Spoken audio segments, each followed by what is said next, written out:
annoying question for some students. Question 8. Student uses a wooden bat to hit a stationary ball here, which has a mass m. Okay, and as the bat hits the ball, and the momentum of the bat decreases by delta v. The ball then moves with a velocity v. Okay, let me draw the diagram, make it simple. This is the bat. Okay, I'm not good at drawing at all. This is the ball which has the mass here. He said it's stationary, so times u, so initially zero momentum. But remember in physics, according to the conservation law of momentum, the momentum decreased by the bat automatically delivered to the ball. So if the bat has a momentum here, which is delta p, there's a decrease in its momentum. So this one is the change in momentum, which is increase as a value and is given to the ball after the collision. So the delta p for the ball, so b here for this ball, it's m, the small ball, and times delta v because there is a change in velocity.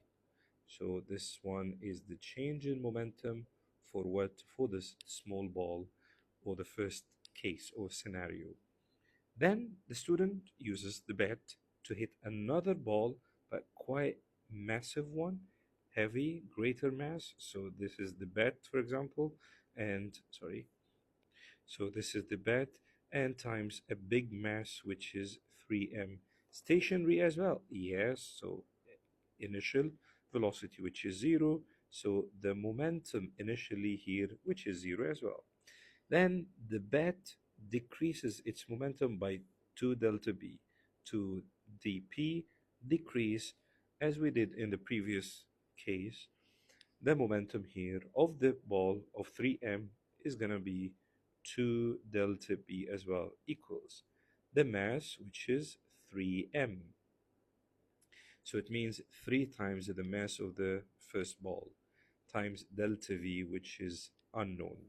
Okay, so I have two cases. Change in momentum, a change in momentum. So if I'm thinking about what? The velocity of which ball? Of the 3m. So shall I make it 2 delta v2, and this is delta v1. So let me make it simple, at least all my students can get the concept. So delta v1 equals change in momentum divided by mass. Okay, for delta v2 equals 2 delta p as a change in momentum in case 2 divided by the mass, which is 3m. So now I have two velocities.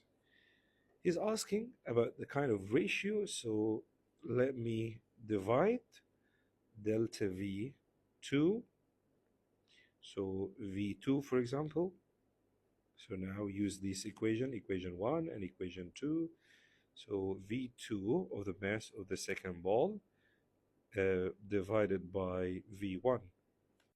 So 2 delta p over 3m divided by v1, which is delta p over m.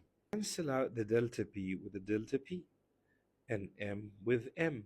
So equals 2 slash t, 3.